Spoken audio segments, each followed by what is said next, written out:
So we've been doing labor radio for a long time, and sort of realized there were other people who were doing labor radio and then podcasts. Watching a bunch of other institutions across society, everybody from Jeff Bezos and Mark Zuckerberg to Target, and basically every corporation you could name immediately rushed to bend the knee.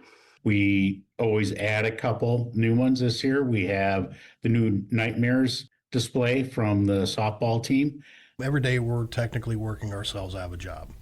Every piece of pipe that our plumbers put in could be one day closer to the unemployment line. I tried to write it out on a piece of paper or do a quick little video, and I'm like, you know what? Why don't I just make a TikTok?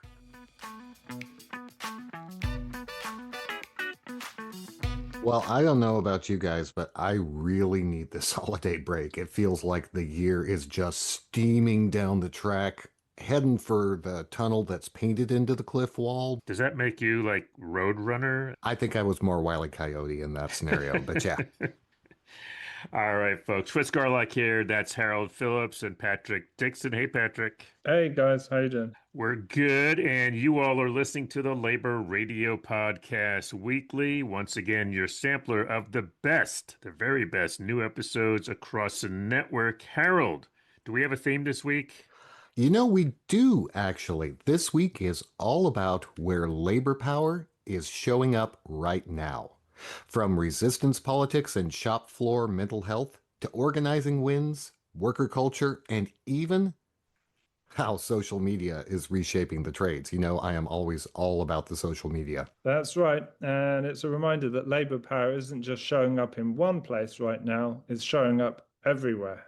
Everywhere. Exactly, guys. All right, let's get into it. First up, on the workers' mic, in a bit of shameless, I say, self-promotion. The workers' mic is a live weekly radio show out of Chicago, features union leaders, labor partners, and workers looking at news and topics through the labor lens. And the guys are joined by, Harold Phillips and me. You don't think that they've heard enough of our voices already? What are we, like 1 or 2 minutes in the show? They want to hear somebody else, Chris. Come on. And we were wearing our union-made Labor Radio Podcast Network shirts.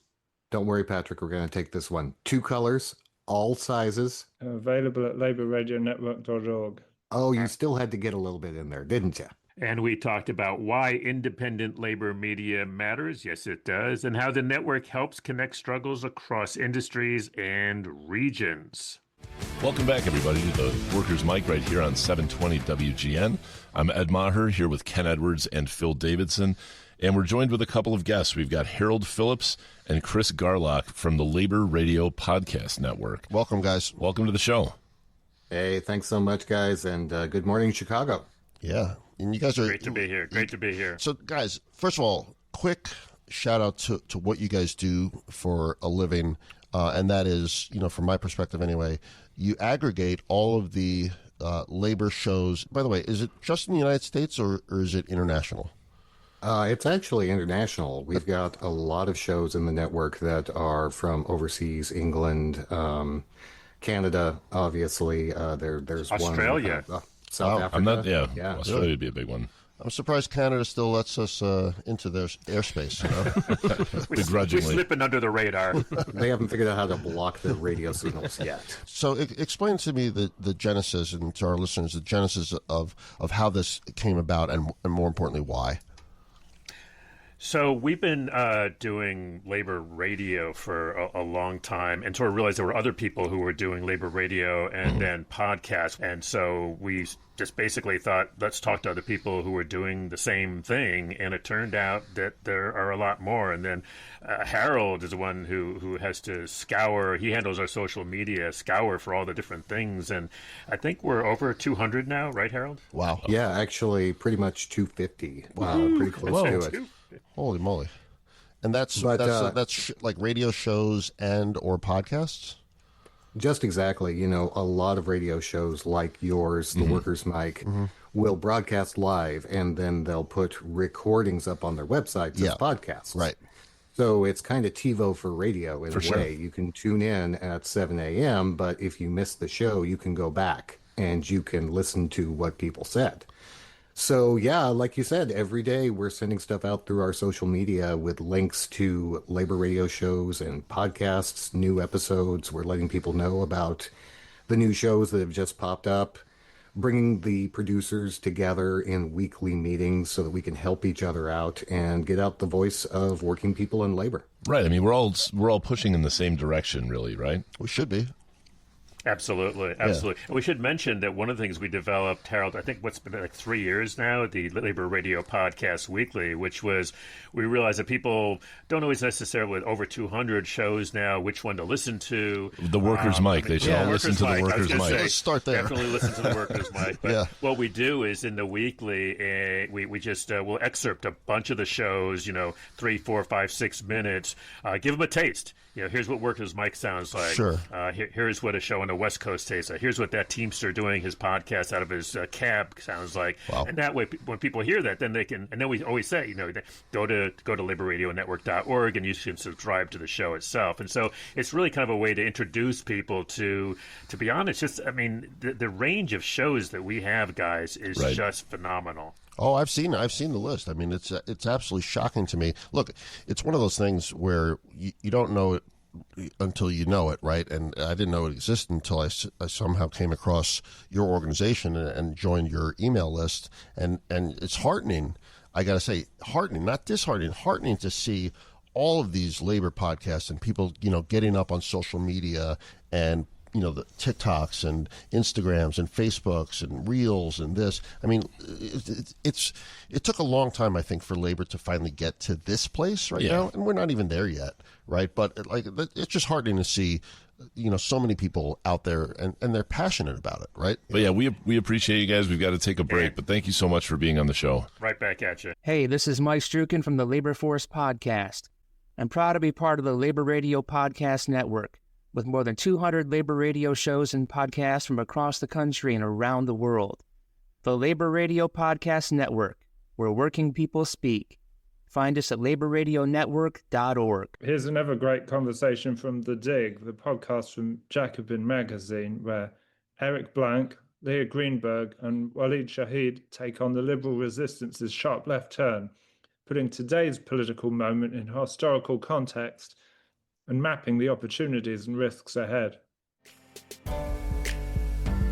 Eric Blanc, Leah Greenberg, and Waleed Shahid, welcome to The Dig. Thanks, Dan. Thanks for having us on. Great to be here. The socialist and populist left has been trying to move this project, we could say since 2016. We could date it back to Occupy as well, but really coherently since Bernie first ran.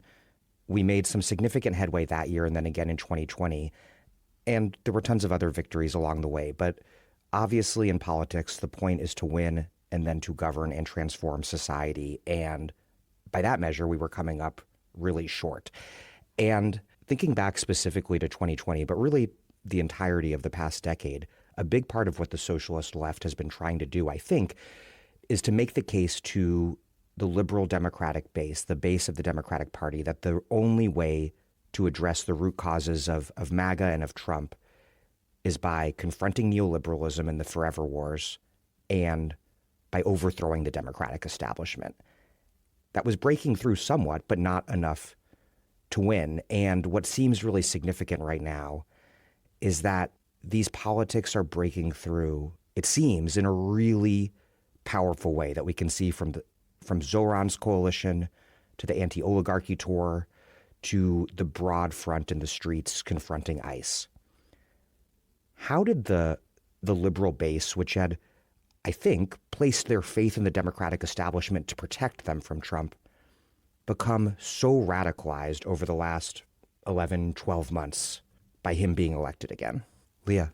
I don't think you can separate the reaction that the liberal base has had in this moment from the broader societal dynamics that we have been seeing unfold. In Trump 1.0, there was at least a pretty solid pretense by corporate actors, by a lot of different institutions across society, that they were attempting to uphold some set of things around the norms of liberal democracy, protect some set of vulnerable populations, et cetera, et cetera. I think we can all be really clear that was not out of the goodness of their hearts, but it did create a pretty significant contrast. And what we've seen this time around is just a total elite and institutional collapse in the face of Trumpism, starting basically immediately after he was elected. And so I think for folks who believed what Democratic leadership were telling them, that this was oncoming fascism, that it was going to be a direct personal threat to them and their communities and their neighbors, to watch this combination of Democratic leadership, fecklessness, going quiet, to the extent that they were having really internal circular arguments about blaming the groups instead of any kind of meaningful accounting about what had happened. And then simultaneously watching a bunch of other institutions across society, everybody from Jeff Bezos and Mark Zuckerberg to Target and basically every corporation you could name immediately rushed to bend the knee. It created a much more clear illustration that the project to consolidate MAGA political power and the project to consolidate corporate power were one and the same. And I think that set the stage for a lot of what has unfolded since. Yeah. Waleed. I think also, and this is a point that I think was really honed for me by a guest of this podcast, Leah Greenberg, who told me that some of the frontal attack by Donald Trump and his administration is primarily on like many of the institutions that the liberal base belongs to. So if you look at universities, law firms, federal government, media, and employees of institutions affected by big tech consolidation, like there's a tangible difference between 2017 and 2025 in terms of the kinds of upper middle class or middle class white collar workers that are probably ideologically or affectively liberal, but are really being squeezed by this administration, being attacked by this administration, not just in terms of rhetoric, but in terms of policy. And so, J.D. Vance and Donald Trump and Elon Musk really hates this kind of liberal class. They have fan fiction of replacing the liberal class with robots and AI. And I just think that to emphasize Leah's point prior, there's a way in which that class is being squeezed, and the party and the elected representatives who are supposed to represent that class not really having the fight in them to represent that in a big way, and actually being part of a general kind of capitulation to authoritarianism and fascism. Well, Eric Blanc, Leah Greenberg, and Waleed Shahid, thank you all very, very much. Thanks, Dan. Thanks so much. Thank you. Hey, this is Dave Alpa from Labor Know Your Rights. I'm proud to be part of the Labor Radio Podcast Network with more than 200 labor radio shows and podcasts from across the country and around the world. The Labor Radio Podcast Network, where working people speak. Find us at laborradionetwork, all one word, .org. On Labor Radio, news by, for, and about working people in Madison, Wisconsin, and around the world. It's a packed labor news roundup. We got state worker rallies. We got dairy workers authorizing a strike, Starbucks workers gaining legal ground, and educators pushing for transparency on school voucher costs. I don't know which of those things you actually chose, Patrick. None of them. All right, what are we going to hear? We're going to hear a segment on the local city lights display organized by the IBEW. It's holiday season after all. Love that. No, me too. Never mind all that other stuff I said. Welcome to Madison Labor Radio.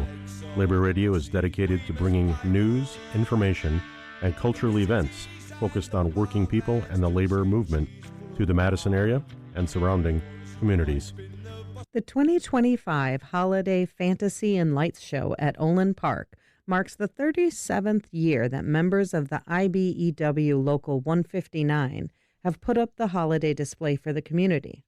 Labor Radio co-founder Frank Emsbach, who passed away last year, had a tradition of talking to young visitors at the light show. We continue that tradition in this next segment. But look at, I see Santa! Yay! Santa Claus. I saw the lights. I lights. Look at the lights. That was 4-year-old Ridley with his sister, 2-year-old Sylvie. They're riding through the Fantasy and Light Show with their grandpa, Doug. Grandpa used to work in these light show because Grandpa was a member of IBEW Local 2304. 10 train. Chugga chugga choo choo. IBEW Local 159 business manager Mike Killian talks about the Fantasy and Lights display. It's at Olin Park. You can drive around. There's no cost. It's free to go in.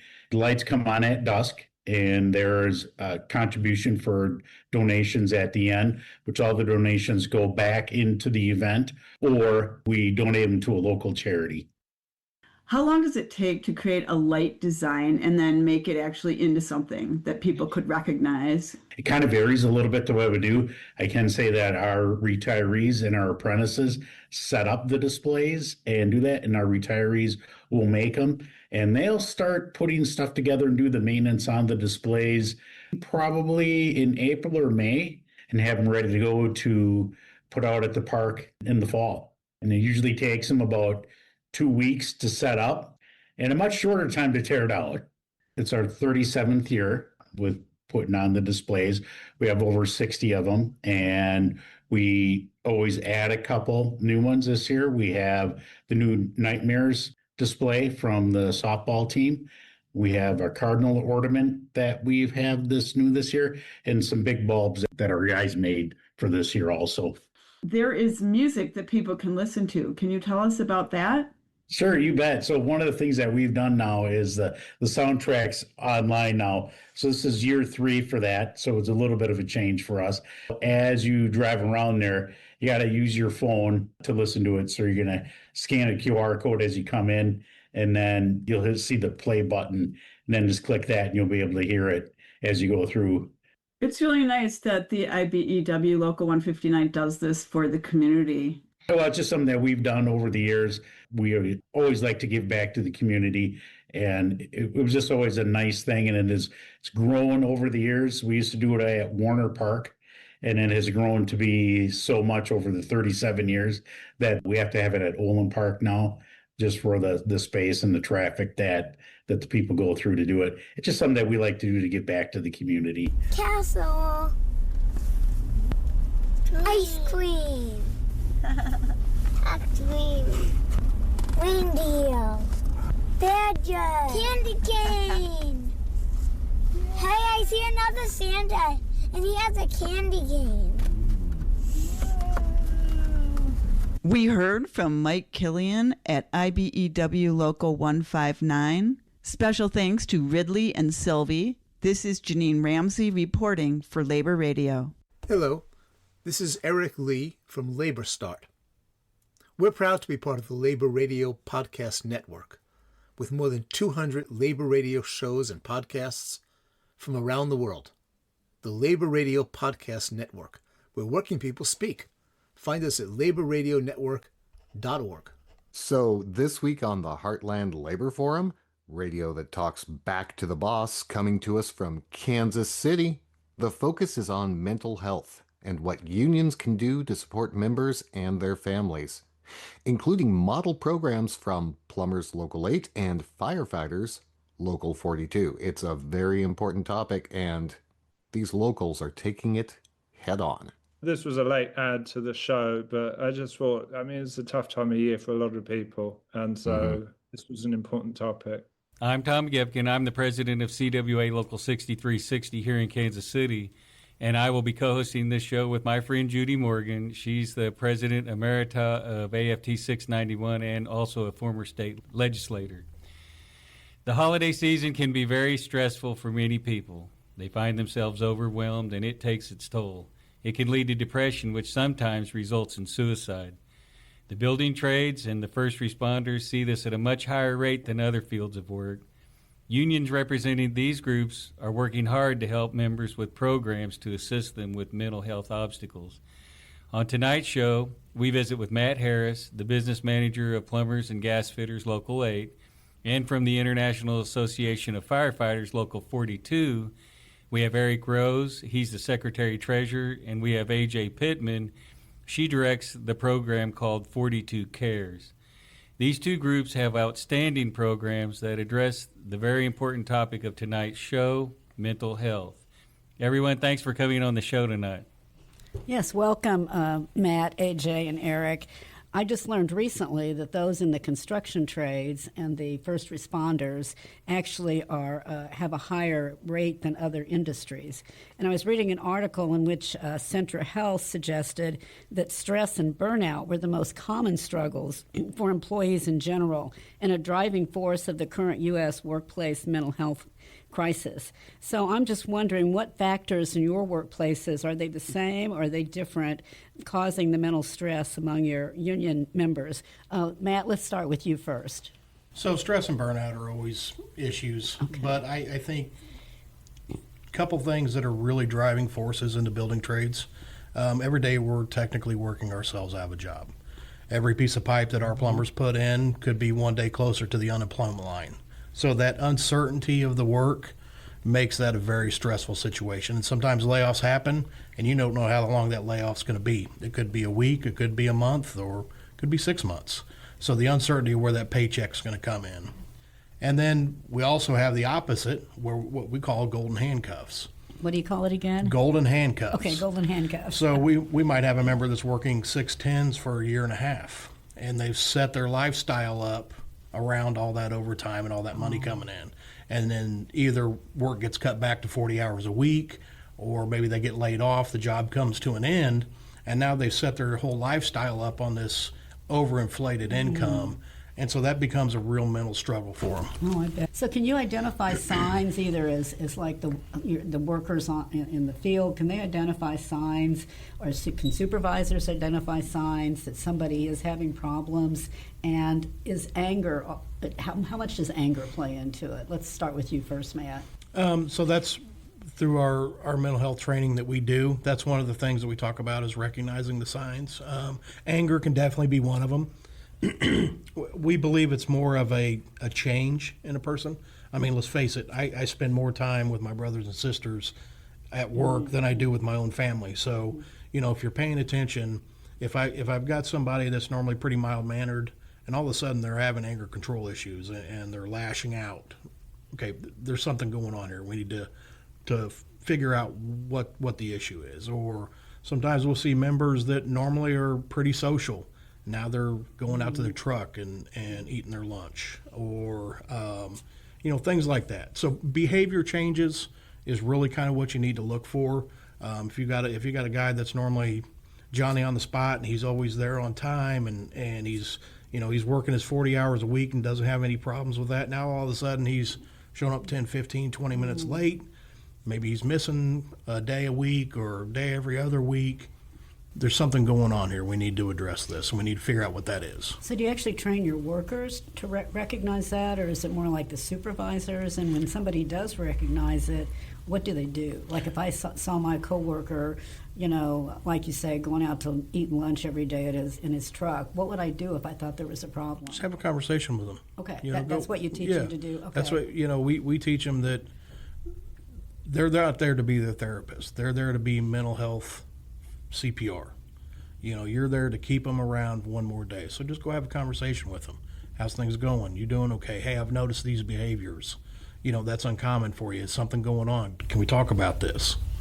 So I would really like to thank you all. Thank you for having us. Thank you. Thank you. Yeah, thank you. Hey, this is Dan Golodner from Tales from the Ruther Library. I'm proud to be part of the Labor Radio Podcast Network with more than 200 labor radio shows and podcasts from across the country and around the world. The Labor Radio Podcast Network, where working people speak. Find us at laborradionetwork.org. And from the Powerline Podcast, a podcast about life and work in the trades, a tailgate-style conversation with Austin Carr, better known on TikTok as America's favorite lineman, about getting into the trade, apprenticeship life, and how social media is reshaping work in the skilled trades. Talk a little bit about your, America's favorite lineman. Tell me how you got, why you decided to choose that name, and then why you decided to start a TikTok account, Instagram account, start making videos. So originally the name came from one of my apprentices. Oh yeah. And it was pretty cool. I started making videos basically for one or two of my friends. Yeah. They worked for a contractor. They didn't get training. It was all on the job training. So whatever crew they were on, it depended on their journeyman. How good were they? How safe were they? And they would constantly call me and say, hey, we're blowing the fuse. We're doing this. What's going on? And I tried to like write it out on a piece of paper or like, you know, do a quick little video. And I'm like, you know what? Why don't I just make a TikTok or any social media and try to post it out there and see if people like it? Yeah. And immediately it kind of started growing little by little. And now it's to what it is today, just because I found out through messages, through comments, there's a lot of guys that don't have training. Or there's a lot of guys still in line school, still in high school. And they can come in with a little bit of an edge with their little bit of knowledge that they're seeing from everybody on TikTok posting this new stuff. I mean, I think it's amazing. Yeah. Yeah, it's been a good tool. I had the same sort of conversation with Alex Wakeland, and Alex said the same thing. He's like, I originally started making videos to help train my guys. He's like, I had a problem showing these new guys that were showing up how to do, I think they were doing some transmission dead ending or something like that, how he likes his dead ending done. So he's like, just let me make a video about it. I'll post it online. He's like, he would just tell everybody in the tailboard, just go watch my TikToks. Yeah, yeah. So they go watch his TikToks because he was finding that he was getting like a bunch of these like newer to the career kind of guys that they were new to this kind of work, to this transmission work, and new to dead ending, and they didn't really have any of these old hands to teach them how to do it. Maybe one or two of them kicking around, but it wasn't enough to get everybody up to speed. Right. So he's like, let me make a video. And then that snowballed into, well, I'll just make videos about kind of all the things I know, and maybe somebody will pay attention. I've been since like I was this big in the trade, promoting, making videos and putting them online. I've been doing this.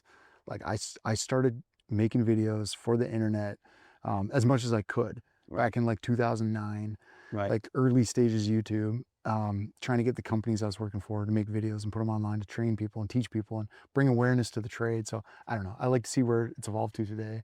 And you know what? It's so crazy that nowadays even the old timers are kind of coming up to speed with it, because they can see what I'm doing in the bucket, hands on. I've got my GoPro on. I'm showing them, okay, I'm doing it this way because I've got my rubber gloved hand on. Mm-hmm. This is what needs to happen.